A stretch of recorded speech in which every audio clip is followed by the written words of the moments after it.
আসসালামু আলাইকুম। তো ধন্যবাদ, আপনারা সবাই আসছেন ক্লাস টাইমে, আর অনেকে ক্লাস টাইমেও আসেন নাই, তাদের জন্য ধন্যবাদ। তারা অনেক কিছু মিস করবে ফার্স্ট অফ অল থেকে। তো আপনারা যখন মনে করেন আজকে সোলার ফটোভোল্টাইক প্যানেল কিনতে যাচ্ছেন, কোথায়? বাজারে গিয়ে, মার্কেটে গিয়ে। তো আপনি কি করবেন? ফার্স্ট অফ অল বলেন তো, কি জিজ্ঞাসা করবেন? নাম্বার ওয়ান বলেন, কি জিজ্ঞাসা করবেন? একটা প্যানেল দেন। একটু মাউস ক্লিক করবেন, ওকে। একটা প্যানেল দেন। তো একটা প্যানেল দিলে সে কি করবে? আপনাকে প্যানেল দিয়ে দিবে, রাইট? এবং সে কি করবে? আপনাকে ঠকাই দিবে। কথা বুঝেন? আপনি ঠকবেন, নাম্বার ওয়ান। কারণ আপনি বলছেন ভাই একটা প্যানেল দেন, সে আপনাকে প্যানেল দিয়ে দিবে, ওকে। এখন যদি আপনি জানেন সোলার ফটোভোল্টাইক তিনটা টাইপের হয়ে থাকে, যেমন এটা একটা টাইপ, এটা একটা টাইপ, অ্যান্ড এটা একটা টাইপ। টাইপগুলো কি কি? মনো, পলি এবং থিন ফিল্ম। এই তিন টাইপের সোলার প্যানেল আপনি পেয়ে থাকবেন, ওকে। তো আপনি যদি বলেন যে হ্যাঁ ভাই আমাকে প্যানেল দেন, তখন সে বলবে আচ্ছা দিচ্ছি। আপনি বলবেন না আমাকে মনো দেন, নাহলে পলি দেন, এটা বলবেন তো, ঠিক না? এখন মনো, পলি এবং থিনের মধ্যে ভালো কি? মনোটা। মনোটা ভালো কিসের জন্য? যেখানে লো টেম্পারেচার, লো লাইট, সেখানে মনো প্যানেল ভালো ইলেকট্রিসিটি দেয়। কথা বুঝছেন? তো আমার বাংলাদেশের জন্য মনোটা বেস্ট আমি মনে করি। তো এখন আপনি জানেন মনো ভালো, ঠিক না? সে আপনাকে মনো প্যানেল দিবে, তারপরে কি করবে? সে আপনাকে ঠকাই দিবে। কথা বুঝছেন? তাহলে আপনি আরও একবার ঠকছেন, কারণ আপনি তারপরও জানেন। এখন যদি আপনি জানেন যে এই প্যানেলগুলোও আরও তিন টাইপের হয়, ঠিক আছে, আরও তিন টাইপের হয়ে থাকে, যেমন A grade, B grade and C grade. সেমভাবে পলিও আপনি পাবেন তিন টাইপের, এ, বি, সি। এবং থিনও আপনি পাবেন কি? তিনটা টাইপের, A grade, B grade and C grade. এখন এ গ্রেড মানে এটা কোয়ালিটি সবথেকে ভালো, যার মেকানিক্যাল অ্যান্ড ইলেকট্রিক্যাল সব 100% পারফেক্ট, যার এফিসিয়েন্সিও ভালো, ওকে। এখানে আরও অনেক ফ্যাক্টর আছে, ওই ফ্যাক্টরগুলো জানবো, ওকে। তারপরে বিটা হলো যার মেকানিক্যালটার মধ্যে মিলি পরিমাণ প্রবলেম থাকতে পারে, বা তার ইলেকট্রিক্যাল কোনো প্রবলেম নাই, সে হলো বি টাইপ, ওকে। বি গ্রেড বলে, গ্রেড। এবং সি মানি যার মেকানিক্যাল অ্যান্ড ইলেকট্রিক্যালে বিশাল প্রবলেম। তো এ টাইপের গ্যারান্টি কত বছরও থাকে? ওয়ারেন্টি যেটা বলি 25 থেকে 30 ইয়ার্স, ঠিক আছে। এবং বি টাইপের সেম আপনি 25 থেকে 30 বছর পাবেন। এবং সি টাইপের আপনি পাবেন 4 বছর, 5 বছর, যেগুলো আমাদের বাংলাদেশের মার্কেটে পেয়ে থাকি, ওকে। এটা সি টাইপের প্যানেল 5 বছরের হতে পারে, কেউ গ্যারান্টি দেয় না, ওয়ারেন্টি দেয় না। কথা বুঝছেন? এখন আপনি জানেন কোন টাইপের প্যানেল সবচেয়ে ভালো? এ গ্রেডের প্যানেল সবচেয়ে ভালো, সবগুলোর এ গ্রেডের প্যানেল সবচেয়ে ভালো। এখন আপনি বাজারে গেলেন, বলেন ভাই আমাকে প্যানেল দেন, সে আপনি প্যানেল দেওয়ার ক্ষেত্রে না ভাই আমাকে মনো দেন। এখন আপনি আবার জিজ্ঞেস করলেন না আমাকে এ গ্রেডের মনো দেন, ঠিক আছে। সে আপনাকে কি করবে? এ গ্রেডের মনো দিবে, ঠিক আছে। বা তারপরে কি করবে? আপনাকে ঠকাই দিবে। কথা বুঝেন? আপনি কয়বার ঠকছেন? অনেকবার ঠকে গেছেন।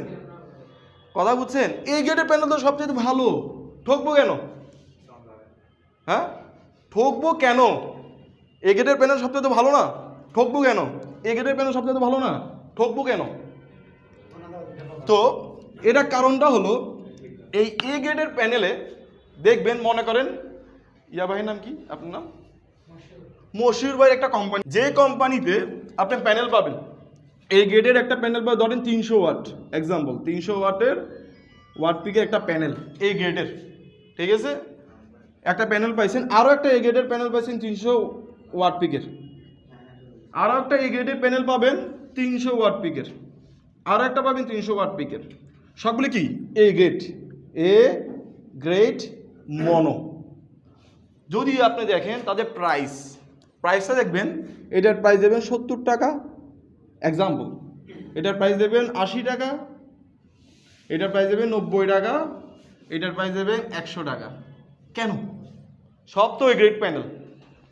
কথা বুঝতেছেন? সবগুলো এ গ্রেড প্যানেল, বাট এটার দাম কত? 70, এটার দাম 80, এটার দাম কত? 90, এটার দাম কত?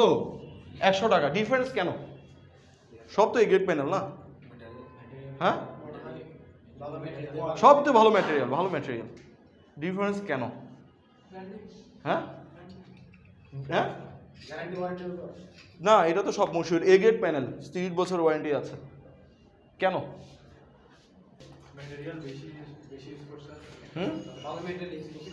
এখানে যে মেইন ফ্যাক্টটা, তার মধ্যে এখানের মধ্যে আরো অনেক কিছু আছে, কিছু মানে কোয়ালিটি বলতে পারেন, ঠিক আছে? এর মধ্যে আবার কোয়ালিটি আছে, যেমন ইফিসিয়েন্সি ফ্যাক্ট, সাইজ ফ্যাক্ট, আরো অনেক কিছু আছে, টেম্পারেচার কোএফিসিয়েন্ট, এগুলো আমরা স্টেপ বাই স্টেপ গেলে কি আমরা বুঝবো।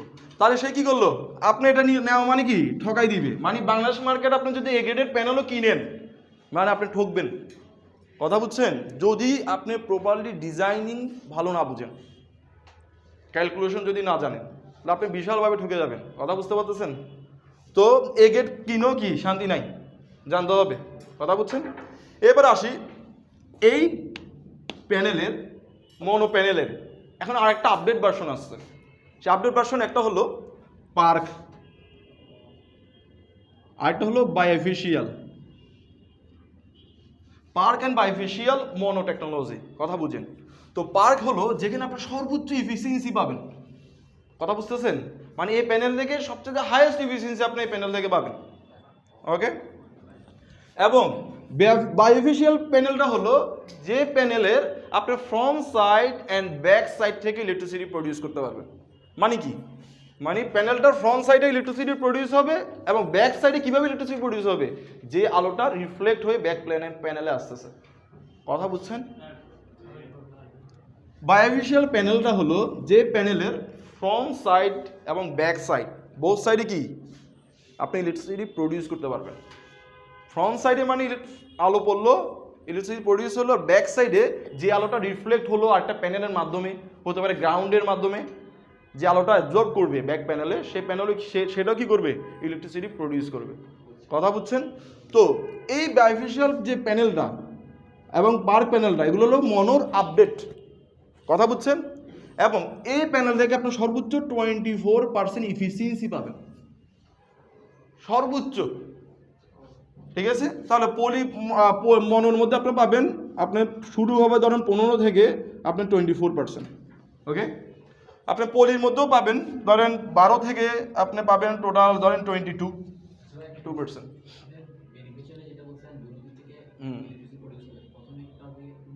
না, প্রথমেরটা সে হাইয়েস্ট এফিসিয়েন্সি তার থেকে পাবেন, সবচেয়ে ভালো সেল, কথা বুঝছেন? বাইফেশিয়াল, হ্যাঁ ওখানে প্যানেল আছে, হ্যাঁ ওইটাই সেম ভাবে দিবে, মানে ওর সেম ভাবে ওটুকু ফোটন দরকার, ওকে ওকে। তারপরে 3 নম্বরটা হলো থিন ফিল্ম, আপনি সেম 11% থেকে আপনি আপ টু 19% পর্যন্ত বাজারে পেতে পারেন, ওকে?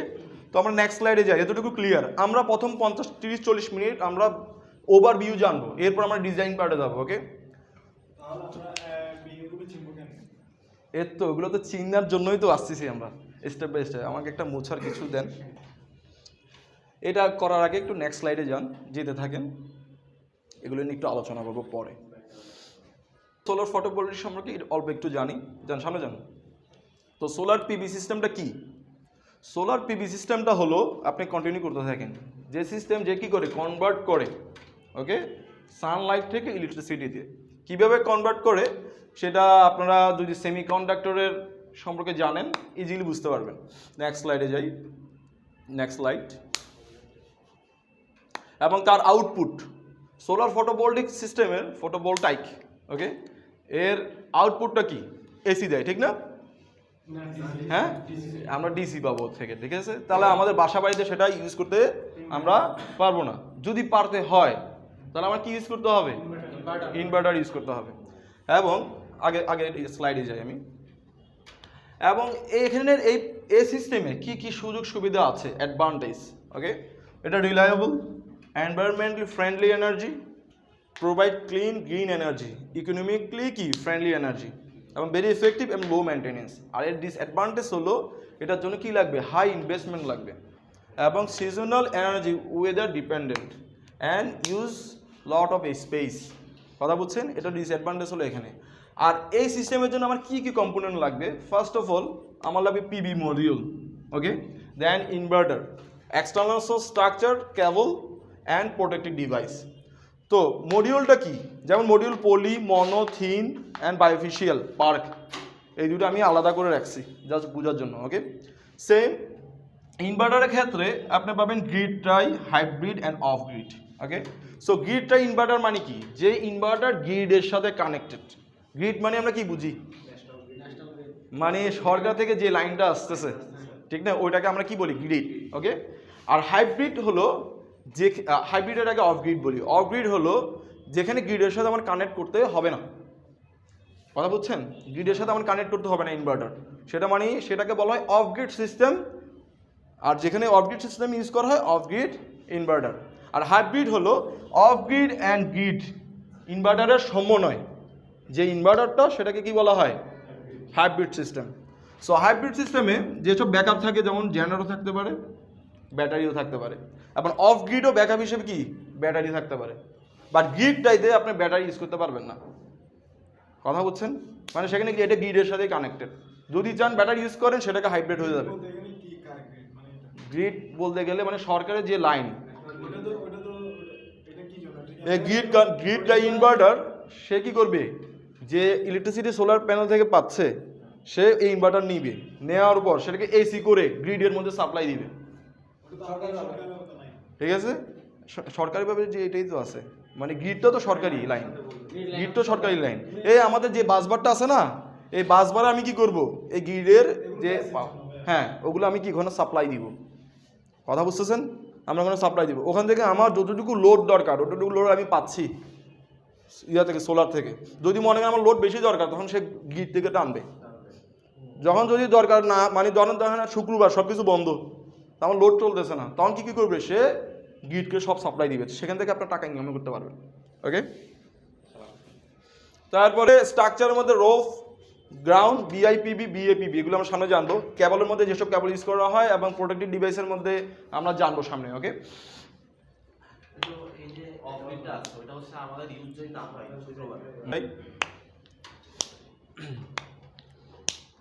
তো আমরা যখন সোলার প্যানেল কিনবো, ঠিক আছে, তো সোলার সেল দিয়ে কিন্তু সোলার প্যানেল তৈরি করা হয়।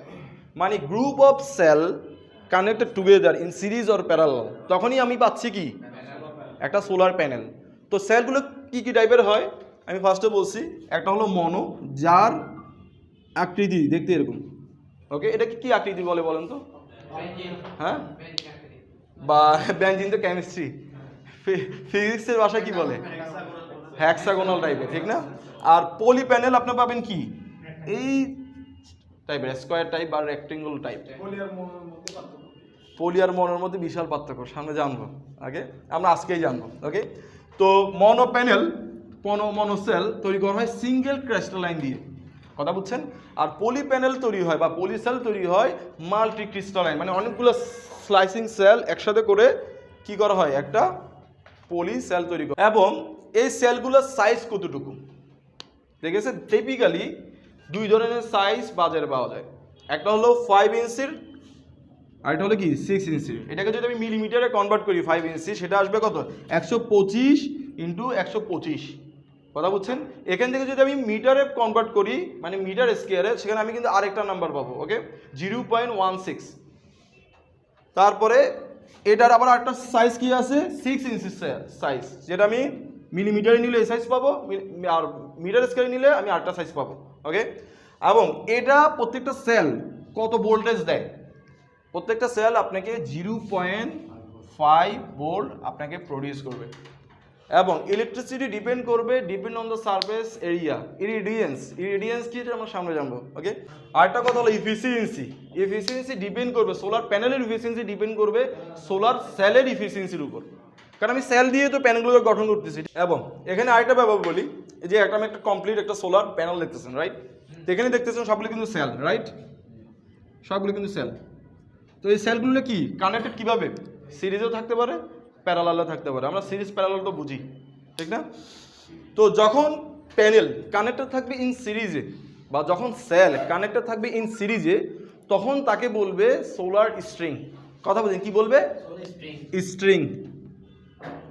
এবং যখন অনেকগুলো স্ট্রিং একসাথে কানেক্টেড হবে ইন প্যারালালে, তখন তাকে বলা হবে solar array.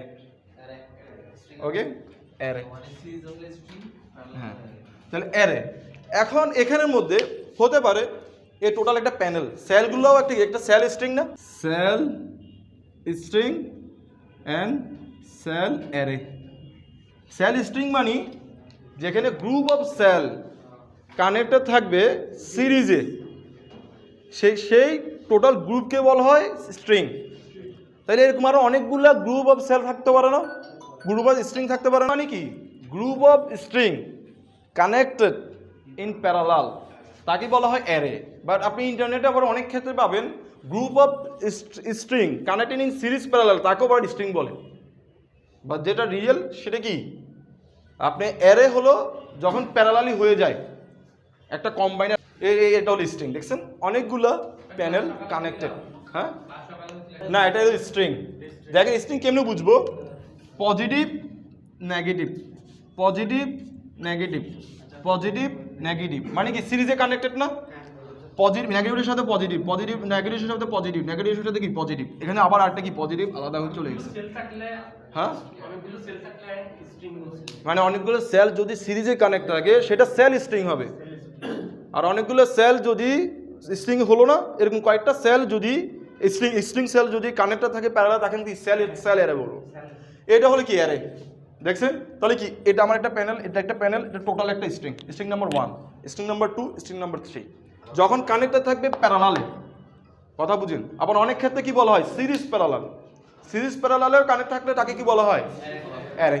Types of panel same ব্যাপার, 3 টাইপের আমার প্যানেল পাবো, mono, poly and thin. Types of solar PV system, এটা নিয়ে আমি জাস্ট 2 মিনিট বলবো। Okay, so solar PV system normally 2 ধরনের, বাট অনেকে সেটাকে মানে টাইপ করছে 3টা টাইপে, আর অনেকে টাইপ করছে 2টা টাইপে।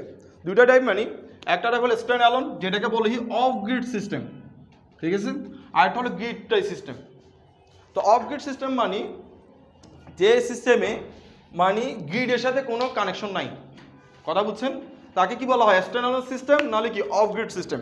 ওকে, এই সিস্টেমটাকে আবারও 4 ভাগে ভাগ করতে পারেন, PV direct system, DC stand alone system. PV direct system মানে যেখানে প্যানেল থাকবে, প্যানেলের সাথে ডাইরেক্ট লোড থাকবে, যেমন হতে পারে কি আমরা পাম্প দেখছি না গ্রাম অঞ্চলে, পাম্প ডাইরেক্ট প্যানেলের সাথে ডাইরেক্ট কি voltage and current direct accurate রেখে, কথা বুঝছেন, ডাইরেক্ট কি চলছে, কোনো ব্যাটারি ইউজ কর, কোনো কিছু সোর্স নাই, এটা ডাইরেক্ট কানেক্টেড, যতক্ষণ আলো আছে ততক্ষণই সেটা চলতেছে, কথা বুঝছেন।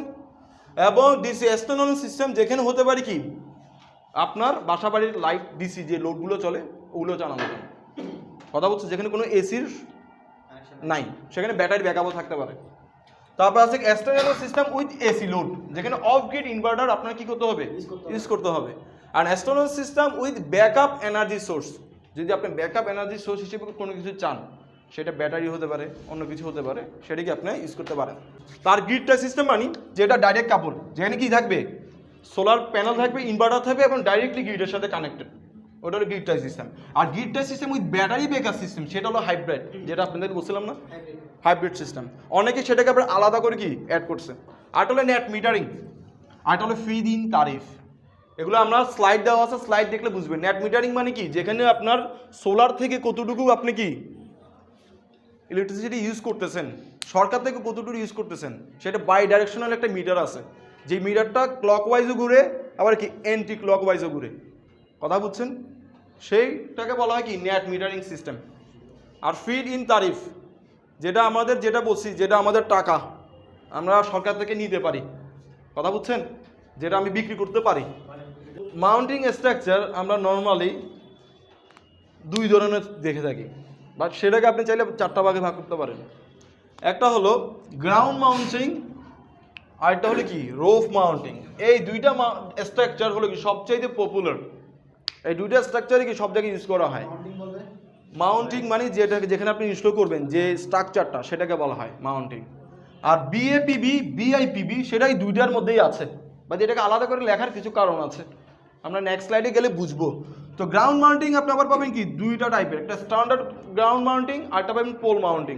ওকে, এবং পোল মাউন্টিংয়ে আপনি তো আবার দুই ভাগে পাবেন, একটা সিঙ্গেল পোল আর একটা ডাবল পোল। আর যদি রোফ মাউন্টিংও কি আপনি সেমভাবে পাবেন, সেম টাইপস আপনি পাবেন। বাট বিএপিবি বিআইপিবি জিনিসটা কি সেটা আমরা সামনে যাই, এর আগে আমরা গ্রাউন্ড মাউন্টিংটা দেখি। তো গ্রাউন্ড মাউন্টিং যেখানে দেখতেছেন যেটা গ্রাউন্ডে ইনস্টল করা, যেখানে কি থাকে শর্ট ল্যাগ থাকে এবং লং ল্যাগ থাকে। ল্যাগ মানে যেখানে সাপোর্ট, এবং এই স্ট্রাকচারটা ঠিক আছে দুই ভাগে হতে পারে, একটা হলো কি স্ট্যান্ডার্ড আরটা হলো কি পোল। পোল মানে আমরা নর্মালি দেখছি না একটা খাম্বার মধ্যে প্যানেল দেখছেন আপনারা, আচ্ছা যেটা মানে আপনি ধরেন সান মাউন্টিংটা আপনি ইউজ করতে পারেন ট্র্যাকিং, সান যেদিকে প্যানেলটা সেদিকে মুভ হবে সেটা পোল মাউন্টিং আপনি ইউজ করতে পারবেন। তো স্ট্যান্ডার্ড গ্রাউন্ড যেটা হতে পারে অ্যাডজাস্টেবল অ্যাঙ্গেল, অ্যাডজাস্টেবল স্ট্রাকচার, হতে পারে ফিক্সডও, বাট নর্মালি স্ট্যান্ডার্ড যেসব যত আছে মাউন্টিং সবগুলি কি হয় ফিক্সড হয়। কারণ এই যেসব স্ট্রাকচার দেখতেছেন এগুলো সবগুলো হতে পারে অ্যালুমিনিয়াম নাহলে গ্যালভানাইজড, এগুলো ওজন খুবই বেশি। যদি দুই একটা প্যানেল হতো তাহলে আপনি কি সিজন অনুযায়ী কি আপনি অ্যাঙ্গেল চেঞ্জ করতে পারতেন, সোলারের অ্যাঙ্গেল চেঞ্জ করতে পারতেন। বাট এগুলোর ক্ষেত্রে আপনি করতে গেলে এগুলো প্রায় এক একটা 400 কেজি 700 কেজি 800 কেজি 1000 কেজি, এগুলো মুভ করানো অনেক কঠিন, কথা বুঝছেন। বাট এগুলো নর্মালি অ্যাডজাস্টেবল এবং নন অ্যাডজাস্টেবল করতে পারবেন যদি আপনার ওরকম কর্মদক্ষতা থাকে। বাট নর্মালি এগুলো স্ট্যান্ডার্ড হলে কি নন অ্যাডজাস্টেবল। এটা হলো সিঙ্গেল পোল মাউন্টিং, আরটা দেন ক্লিক করেন, এটা হলো ডাবল পোল। ওকে, দেন এটা হলো টাইপস অফ যেটা গ্রাউন্ড মাউন্টিং আমরা ইউজ করে থাকি। এবার আসে রোফ মাউন্টিং, যেখানে একটা কি আপনি সেম এর আগে স্লাইডে গেলে বুঝবেন, আগে স্লাইডে জানতো এটা কিন্তু রোফে, রোফের কি রোফ মাউন্টিং, কথা বুঝতেছেন, ছাদের উপর দেখা যায়, এগুলো আপনার রিডিং বলে বুঝবেন। আর এটা ব্লাস্টেড মাউন্টিং, ব্লাস্টেড মানে যেখানে ফুল স্ট্রাকচারটা একটা সিমেন্ট ব্লকে কি কি করা থাকে অ্যাটাচ করা থাকে, কথা বুঝতেছেন। এই পাশেও দেখতেছেন সিমেন্ট ব্লক, ফুল একটা ব্লক ফিক্সড, কথা বুঝছেন। বাট প্যানেলগুলো আবার এখানে কিন্তু স্ক্রু দিয়ে লাগানো, এটা একটা প্লেট থাকে। তবে বিএপিবি, বিএপিবি যেমন বললাম না বিএপিবি বিআইপিবি, বিএপিবি হলো বিল্ডিং অ্যাটাচ পিবি সিস্টেম, যেটা বিল্ডিং এর সাথে অ্যাটাচ করে লাগানো হয়, কথা বুঝতেছেন, সেটাকে বলা হয় বিএপিবি, যেটাকে ইনক্লাইন রোফ হতে পারে, বুঝতে পারতেছেন, বা দোনো পাশে যেরকম ইনক্লাইন আছে ওই দোনো পাশে হতে পারে এটা, তবে নেক্সট সাইডে যাই, বা ফ্যাক্টরির উপরে হতে পারে। আর এটাও বিএপিবি, এটা হলো ক্যানোপি। ক্যানোপি মানে সেটা আপনি দুই কাজে ইউজ করতে পারবেন, একটা কি আপনার বাসার ছাউনি, রাইট, ছাউনি হিসেবে ইউজ করতে পারবেন, পাশাপাশি কি আপনি সোলার ইলেকট্রিসিটিও পাবেন, সেটাকে বলে ক্যানোপি। ক্যানোপিটা আবার হতে পারে কার পার্কিং হতে পারে, এটা রোফে, আর যদি কার ইউজ করেন সেটা কার পার্কিং ইউজ করবেন। এটা হলো বিআইপিবি, বিল্ডিং ইন্টিগ্রেটেড পিবি সিস্টেম, যেটা বিল্ডিং এর সাথে ডাইরেক্ট অ্যাটাচ করা, কথা বুঝছেন।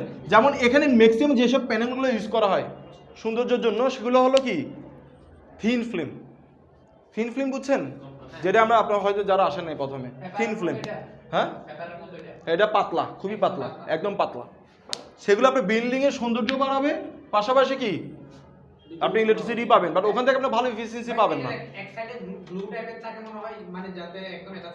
না, এগুলো আপনি ফোল্ডিং করতে পারবেন, ফ্লেক্সিবল করতে পারবেন, মানে ফ্লেক্সিবল করতে পারবেন এরকম না, ফ্লেক্সিবল কিনতে পারবেন, অনেক ধরনের আছে। তো সেটা আগেরটাতে যাই, সেটা যেমন বিল্ডিং অ্যাটাচ, সেটা হতে পারে এটা ফ্যাকেট, এটাকে ফ্যাকেট বলা হয়। ওকে, আর এটাকে বলে এক্সটার্নাল ইন্টিগ্রেটেড, আমি বাইরে থেকে ডাইরেক্ট ফিক্স করে দিয়েছি। আর এটা কি যেরকম বিল্ডিং যখন শুরু হচ্ছে একদম ডাইরেক্ট ছাউনি হিসেবে লাগাই হচ্ছে, কথা বুঝছেন। আচ্ছা সামনে যাই, এটা ক্যানোপি, কার পার্কিং। আর যে অ্যাক্সেসরিজ ইউজ করা হয় এটাকে লং ল্যাগ বলা হয়, এটাকে সাইড ল্যাগ বলা হয়, এটাকে মিড ক্লিপ, এটা কেমনে হয় সামনে জানবো। তো ভিডিওতে দেখতেছি আমরা, এটা হলো একটা কি ফিক্সড মাউন্টিং। ওকে, যেখানে একটা শর্ট ল্যাগ থাকে, শর্ট ল্যাগে কি আমার একটা সাপোর্ট দিছি, ওই পাশেও হচ্ছে সেম একটা লং ল্যাগ, ওখানে কি আমার একটা সাপোর্ট আছে, ঠিক আছে। তো এটাকে আমার ফিক্স করতে হবে, স্ক্রু দিতে হবে। এগুলি কিন্তু মেজারমেন্ট কিন্তু খুবই ডিফিকাল্ট, এটা আমরা যখন সামনে যাব বুঝবেন। ওকে, না এগুলো তো সামনে যাইলে না বুঝবেন। তো সেমভাবে এখানেও আপনার একটা সাইড অ্যাঙ্গেল বুঝবে, সাইড রেল বা সাইড অ্যাঙ্গেল সাপোর্ট রেল বলা হয় এটাকে। এর উপরে কি আপনার মিড ক্লিপস দেখবেন, এখানে এর উপরে আমি সাইড রেল বসাইছি, এখানে দেখছি মিড ক্লিপস। এগুলো হলো প্যানেলকে, দুইটা প্যানেলকে একসাথে ধরে রাখার জন্য। যেমন একটা প্যানেলের সাথে আরেকটা প্যানেলের দূরত্ব আপনার মিনিমাম 20 মিলি। এটা একটু অন করেন, সেটা হলো যে প্যানেল, এটা কিন্তু একটা খুবই ইম্পর্টেন্ট। ওকে, যখন আমি প্যানেল একটা বসাই, ঠিক আছে, মনে করেন এটা একটা প্যানেল, ঠিক আছে? তো এই প্যানেলটা আমার সূর্যের আলো যখন পড়তেছে, সেমভাবে যদি আমি প্যানেলটা এখানে বসাতাম, কথা বুঝেন, কারণ এটা একটা প্যানেল আর একটা প্যানেল আমি এখানে বসাতাম, তাহলে কি হতো, আমার এখানে শ্যাডো পড়তো না? তাহলে আমার প্যানেলটা একটা দূরে আমার অবস্থান করতে হবে না, যেখানে শ্যাডো পড়বে না, সেটাকে বলা হয় ইন্টার রো শ্যাডো ডিস্টেন্স। ওকে, যেগুলো আমরা ক্যালকুলেশন করলে বুঝবো সামনে। মডিউল কনফিগারেশন, তা আমরা কি জানছি, সোলার প্যানেল কানেক্টেড থাকি কিভাবে, সিরিজ এবং প্যারালালে, ঠিক না? তো সিরিজ কানেকশন হলো দুইটা প্যানেল কানেক্টেড থাকবে, আমার একটা প্যানেল থেকে আমি দুইটা কেবল পাবো, মানে দুইটা আউটপুট পাবো, একটা হলো পজিটিভ একটা নেগেটিভ। তো আমার যখন দুইটা প্যানেল সিরিজে কানেক্ট করতে হয়, তাহলে কি পজিটিভের সাথে আমার কি থাকবে, নেগেটিভের আমার কি কানেক্টেড থাকবে। ধরুন এখান থেকে আমি নেগেটিভ পেলাম, নেগেটিভ কেবল বের হলো, এখান থেকে আমার পজিটিভ বের হলো, এটাকে বলে সিরিজ কানেকশন। তো সিরিজ কানেকশন রুলস কি বলেন তো, যদি কোনো জিনিস সিরিজে কানেক্ট করা হয় তাহলে কি ভোল্টেজ অ্যাড হয় নাকি ভোল্টেজ ইয়া হয়? আপনারা কি ইঞ্জিনিয়ারিং কি কমপ্লিট করে ফেলছেন নাকি বলতে? সিরিজে আমার ভোল্টেজ অ্যাড হবে, কারেন্ট সেম থাকবে, প্যারালালে আমার কারেন্ট অ্যাড হবে, ভোল্টেজ সেম থাকবে প্যারালালে। ওকে, তাহলে দেখেন আর এই প্যানেলের ভোল্টেজ, এদিকে দেখেন, এই প্যানেলের ভোল্টেজ হলো 35 ভোল্ট ডিসি, এই প্যানেলের ভোল্টেজ 35 ভোল্ট ডিসি। যদি আমি সিরিজে কানেক্ট করি তাহলে আমার ভোল্টেজ কত আসবে, 70, ঠিক না? আর কারেন্ট কত আসবে, 4.9। এটা হলো সিরিজ কানেকশন। যদি আমার ওখানে প্যানেল থাকে, একটা কথা, এটা একটা স্ট্রিং, এটা একটা স্ট্রিং, এই স্ট্রিংয়ে আমার ভোল্টেজ কত, পার প্যানেলে 30 ভোল্ট করে। ওকে, তাহলে কয়টা, একটা দুইটা তিনটা চারটা পাঁচটা ছয়টা সাতটা আটটা নয়টা 10টা, তাহলে 10টা, তাহলে কত আমার 300 ভোল্ট। এটা তো আমি পাচ্ছি কত, 300 ভোল্ট, রাইট? এবং 8.8 অ্যাম্পিয়ার করে কি আমি পার স্ট্রিংয়ে পাচ্ছি, কারণ সবগুলি কি আমার সিরিজে কানেক্টেড। যদি এটাকে প্যারালাল করতাম তাহলে কত আসতো, যদি এই দুইটা স্ট্রিংকে আমি প্যারালাল করতাম কত আসতো, 16 অ্যাম্পিয়ার 300 ভোল্ট, রাইট? তো প্যারালাল দেখি কিভাবে হয়, তাহলে পার প্যানেল দিচ্ছে কত, 25.1 ভোল্ট দিচ্ছে, এবং 6.4 ভোল্ট কি সে কি দিচ্ছে, ভোল্ট দিচ্ছে নাকি অ্যাম্পিয়ার দিচ্ছে, মানে কারেন্ট দিচ্ছে আর কি। তাহলে এই প্যানেলগুলো কি সিরিজে কানেক্টেড না, পজিটিভ নেগেটিভ, এই প্যানেলগুলো কি সিরিজে কানেক্টেড না? তারপরে দুইটা একসাথে হয়ে কোথায় গেছে, প্যারালালে আসছে না? এই প্যারালাল যেখানে হয় এই জায়গাটাকে বলে কম্বাইনার বক্স, যেখানে সিরিজ স্ট্রিংগুলো কানেক্টেড হয়, যে বক্সের ভিতরে তাকে বলা হয় কম্বাইনার বক্স। হ্যাঁ, কত অ্যাম্পিয়ার নিচ্ছে, এখন আমরা প্যারালাল করি, সিরিজে করলে 1 2 3 4 5 6 7 8 9, তাহলে 9টা প্যানেল ইন্টু 9 কত আসতেছে, 25.1 ভোল্ট, অ্যাম্পিয়ার দিচ্ছে 6.4। তো টাইপস অফ ইনভার্টার নর্মালি 3 ধরনের হয়ে থাকে, একটা হলো সেন্ট্রাল ইনভার্টার, আরেকটা হলো কি স্ট্রিং ইনভার্টার, আরেকটা হলো মাইক্রো ইনভার্টার। তো সেন্ট্রাল ইনভার্টারটা কি, যেখানে group of string connected in, কোথায় গ্রুপ অফ স্ট্রিং কানেক্ট হবে কিসে, প্যারালালে, ইন কম্বাইনার বক্সে, যেখান থেকে দুইটা কেবল ডাইরেক্ট যাবে কোথায়, আমার ইনভার্টারে, সেটাকে বলে সেন্ট্রাল ইনভার্টার। সেন্ট্রাল ইনভার্টার হতে পারে কি 100 কিলোওয়াট 200 কিলোওয়াট এরকম হতে পারে, সেটা হলো সেন্ট্রাল ইনভার্টার। তো স্ট্রিং ইনভার্টার মানে কি, স্ট্রিং আমরা কি জানি, মানে অনেকগুলো প্যানেল সিরিজে যখন কানেক্টেড থাকে তাদেরকে কি বলা হয়, স্ট্রিং ইনভার্টার বলা হয়। স্ট্রিং ইনভার্টারকে আরেকভাবে ভাগ করতে পারবেন, সেটাকে বলা হয় কি মাল্টি স্ট্রিং ইনভার্টার। তো স্ট্রিং মানে একটা স্ট্রিং কানেক্টেড থাকবে কোথায়, একটা ইনভার্টারে, সেটাকে কি বলা হয়, স্ট্রিং ইনভার্টার। কথা বুঝছেন, একটা স্ট্রিং কানেক্টেড একটা ইনভার্টারে, আর মাল্টি স্ট্রিং কানেক্টেড হলো কি অনেকগুলো স্ট্রিং কানেক্টেড কোথায়, একটা ইনভার্টার, সেটা হলো মাল্টি স্ট্রিং ইনভার্টার। আর মাইক্রো ইনভার্টার হলো, আমরা অনেকগুলো সোলার প্যানেল জানেন এসি আউটপুট দেয়, জানেন অনেক সোলার প্যানেল আছে এসি আউটপুট দেয়, অনেক সোলার প্যানেল দেয়, কিভাবে দেয়, ওখানে একটা মাইক্রো ইনভার্টার লাগানো থাকে। সেন্ট্রাল ইনভার্টার কি বলছিলাম, অনেকগুলো স্ট্রিং একটা কম্বাইনার বক্সে, যেখানে কি পাইছি, একটা পজিটিভ আর একটা কি নেগেটিভ, যেটা আমার একটা ইনভার্টারে। সামনে যাই, এগুলোর সুবিধা অসুবিধাগুলো পড়ে নেবেন, আপনারা পারবেন না, সুবিধা অসুবিধা থিওরিটিক্যাল পড়ে নিলে বুঝবেন। আর স্ট্রিং ইনভার্টার দেখেন, স্ট্রিং কানেক্টেড কিসে, একটা ইনভার্টারে, কথা বুঝছেন, স্ট্রিং কানেক্টেড কিসে, একটা ইনভার্টার, স্ট্রিং কানেক্ট একটা ইনভার্টারে, যেখানে হতে পারে দুইটা স্ট্রিং আবার কানেক্টেড হলো, সেখানে কি আবার একটা ইনভার্টারে কানেক্টেড হলো, এভাবে হতে পারে। স্ট্রিং ইনভার্টার মানে যেখানে একটা স্ট্রিং বা দুইটা স্ট্রিং আবার কানেক্ট হয়ে প্যারালাল হয়ে বা অ্যারে কানেক্টেড থাকবে কি একটা ইনভার্টারে। কথা বুঝছেন? এখানে একটা লিমিট থাকে, এখানে আপনি বেস স্ট্রিং অ্যাড করতে পারবেন না। নর্মালি ধরেন 2টা 3টা স্ট্রিং অ্যাড করে এটাতে কি করবেন, ইনভার্টার ইউজ করবেন। এটাকে বলে স্ট্রিং ইনভার্টার।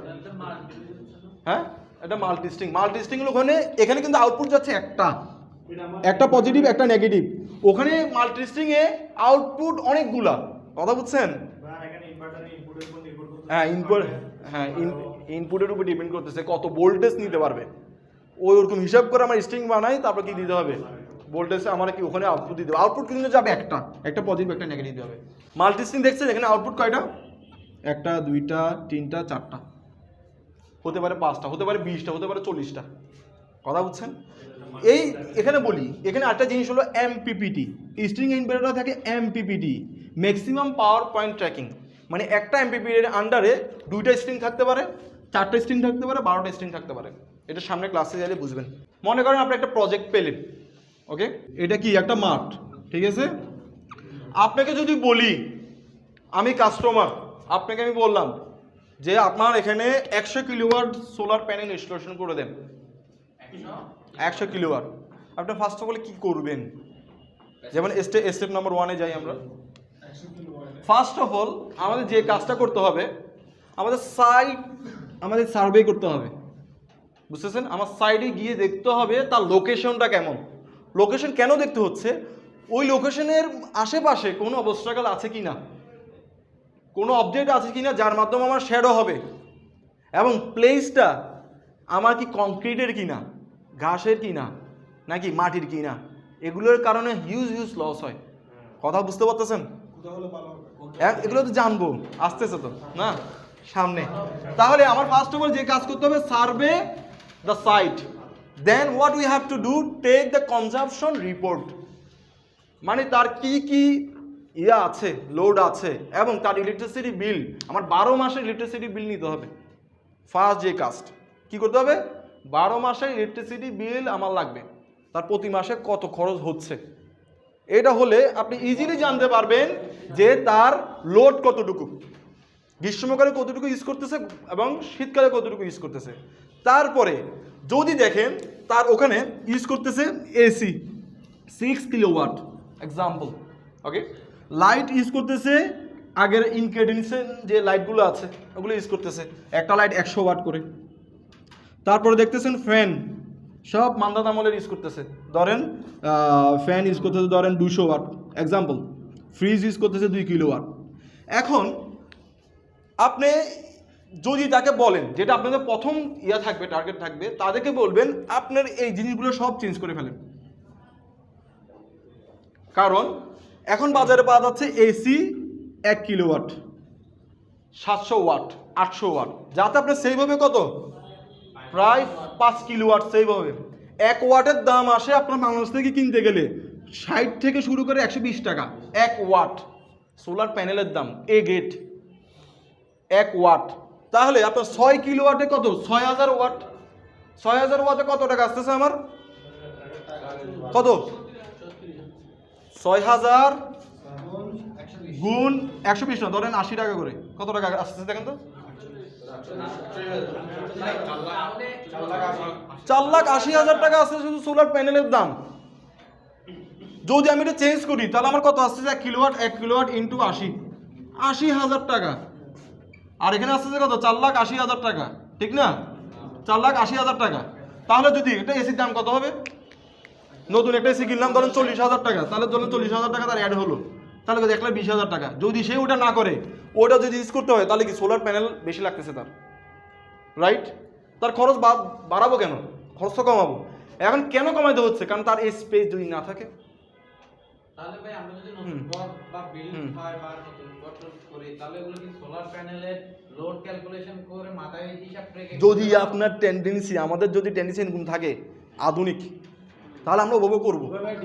তাহলে একটা জিনিস কি হলো না, মানে আমরা যেটা রিয়েল পাওয়ার দিয়ে ইউজ করতেছি ওইটা সোলার প্যানেল দিয়ে ইউজ করলে ইলেকট্রিসিটি বিল এমনি কম আসবে। এখন দেখেন, আমি যদি তাকে এখন যদি সোলার প্যানেল দিতে, ধরেন তার জায়গা আছে, ঠিক আছে, তার আমি মাত্র 50% আমি কাভার দিতে পারতেছি সোলার প্যানেল দিয়ে, যদি সে এগুলো ইউজ করে।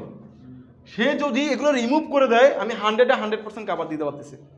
তার টাকা সেভ হচ্ছে না, দেখেন 4,80,000 টাকা চলে আসছে, যেখানে আমার কি 1,20,000 টাকায় এই চেয়ারটা কিনুক, কিনলো 1,20,000 টাকা হয়ে যাচ্ছে। কথা বুঝেন নাই? হ্যাঁ, এটা অনেক সেভ হচ্ছে না?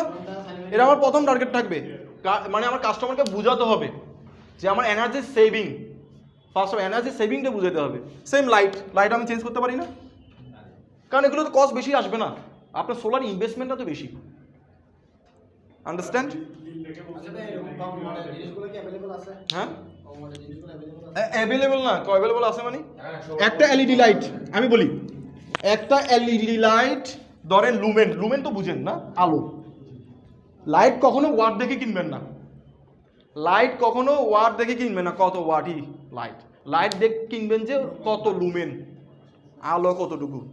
দেখবেন একটা এলইডি লাইট 9 ওয়াটের একটা এলইডি লাইট দিতেছে ধরেন 2400 লুমেন, আর একটা ধরেন এনার্জি লাইট দিচ্ছে ধরেন 30 ওয়াটের 2400 লুমেন, কোনটা নেবেন? হ্যাঁ, 9 ওয়াট আমার ইলেকট্রিসিটি সেভ হচ্ছে, বাট আমি কি আলো সেম পাচ্ছি, আমার তো আলো দরকার। এখন take the conservation with then shadow check. এই হলো আমার মাঠ, এখানে বলছে কি আমি এখন শ্যাডো চেক করব, আমি প্লেসে আসলাম, এখানে কি আছে? একটা বাড়ি, এখানে একটা বাড়ি আছে। এখন আপনি ইনস্টল করবেন কোথায়? কাস্টমার যেখানে বলে ফার্স্ট অফ অল, রাইট, যে আমার এই প্লেসটা করতে পারবেন। যদি আপনি দেখতেন কাস্টমার বলছে কি এখানে ইনস্টল করেন এই জায়গাটায়, সেটা কি হবে? আমি যদি এখানে দাঁড়াই, সূর্য যদি আমার সামনে থাকে, মানে সূর্য উঠে কোথা থেকে? এস থেকে না, উঠে সাউথের দিকে আসে, দেন কোথায় যায়? ওয়েস্টের দিকে যায়। ব্যাপারটা এরকম না? কারণ আমরা নর্দার্ন হেমিস্ফিয়ারে, কথা বুঝেন? তাহলে সূর্য উঠতেছে কি এভাবে উঠতেছে। তাহলে এখানে যদি বাড়িটা থাকে, যদি এটার হাইট যদি ধরেন 10 মিটার থাকলো, আমি যদি এখানে প্যানেল বসাই, এর মানে কি হলো? সূর্য উঠতেছে, এখানে তো আমার এই প্যানেল সব শ্যাডো। কথা বুঝছেন? তাহলে এটা আমার প্রপার লোকেশন না ইনস্টলেশন করার জন্য। ওকে, দেন যদি আবার রিয়েল আউটপুট পাবো কখন? ধরেন হতে পারে 10 AM থেকে 3 PM এই পর্যন্ত কি আমি ইলেকট্রিসিটি পাচ্ছি। এখন আমি বললাম না, আমি বললাম ভাই এখানে করলে আপনার অনেক লস হবে, আপনি কি করবেন? আপনি এখানে করেন। আমি বলছি, সে বলছে তাহলে এখানে করেন, সে বললো, কাস্টমার বললো আপনি কোথায় করেন? এখানে করেন। আমি বললাম ভাই এখানে করলে তো হচ্ছে না, কারণ এখানে কি আছে? একটা বিল্ডিং আছে, একটা বিশাল গাছ আছে, এখানে করলে তো হচ্ছে না, এখানে একটা গাছ আছে, তাহলে আমার কি এখানে আমি পাচ্ছি ঠিক টাইমে, বাট এই টাইমে 3টা বাজে এসে আমি আবার শ্যাডোতে করতেছে। কারণ আমার কি এই পোর্শনে থাকলে, সূর্য আমার মাথার উপর থাকলে আমার শ্যাডো কোথায় পড়বে? এ বরাবর না? সূর্য তখন এই পাশে থাকবে, আমার শ্যাডো পড়বে কোথায়? এই সাইডে না? সূর্য তখন এই সাইডে থাকবে, আমার শ্যাডো পড়বে কোথায়? এই সাইডে। তাহলে আমার যে অবস্ট্রাকল যেটা, সেটা আমার শ্যাডো কোথায় পড়বে? এই টাইমে এদিক দিয়ে পড়বে না, সূর্য দিয়ে এদিক দিকে থাকে। ক্লিয়ার? এখন আমি বললাম না, এখানে অবস্ট্রাকল আছে, আমার এখানে দিব না, আপনি সবচেয়ে বেস্ট হয় এই জায়গাটা করেন। সে বলবে ওকে করেন। যদি বলেন না আমি পারবো না, আপনারা একটা চুজ করেন আমার বিল্ডিংয়ের ছাদ। হ্যাঁ, ছাদ। তাহলে কারণ সে তার প্ল্যান আছে এখানে কি আরেকটা বিল্ডিং করবে, কথা বুঝেন? সে বলে কি ধরেন আরও 3-4টা বিল্ডিং আছে, আমি বললাম ছাদে ইনস্টল করেন। সে কিগুলো আমি বললাম আচ্ছা ছাদে করা যাবে। কারণ ছাদে যে করবো আমার ক্যাপাসিটি বললাম না, লোড, তার তো লোড বেশি, আমার স্পেস তো আমার তো লাগবে স্পেস বেশি, ঠিক না? লোড যখন বেশি তার যদি ডিভাইসগুলো চেঞ্জ করে ফেলে তাহলে কি আমার স্পেস লাগতেছে আরও কম, তাহলে কি আমি এখানে ইউজ করতে পারতেছি। হতে পারে আমি 90% কভার করতে না পারলেও 50% কভার করতে পারবো, তখন তাকে আমি আরেকটা চুজ দিব, আপনি এই বিল্ডিংয়ের উপর একটা করেন, এই বিল্ডিংয়ের উপর একটা করেন, ঠিক আছে? করে আপনি এই বিল্ডিংটাকে ফুল কভার দেন যদি আপনি জায়গা বাঁধাতে চান। কথা বুঝছেন? এটা হলো কি শ্যাডো চেক করতে হবে আমাদের, এটা আমরা সামনে গেলে বুঝবো। Then fix the place for installation. So আমরা ফিক্স দ্য প্লেস করলাম। স্টেপ নাম্বার 2, আমার কি ফিনান্সিয়াল ডিসিশন নিতে হবে, পেপার ওয়ার্ক করতে হবে অ্যান্ড ডিজাইনিং করতে হবে। তো ফিনান্সিয়াল ডিসিশন মানে কি, যে কত টাকা, যে টাকাটা এখন বেশি হয়ে যাচ্ছে না, কমাতে হবে, তো এরকম একটা ডিসিশন নিতে হবে। তারপর পেপার ওয়ার্ক করে তাকে ডিজাইনিংটা জমা দিব না, এই ডিজাইনিংটা আমরা এখন করব না, ডিজাইনটা করবো কখন? যখন সে পেমেন্ট করবে কি ফিজিবিলিটি স্টাডির জন্য। আমরা তো সব কিছু মাগনা করে দিই, ঠিক না? যেমন আমরা আপনাদেরকে মাগনা অনেক কিছু দিচ্ছি না, কথা বুঝেন নাই? শোনেন,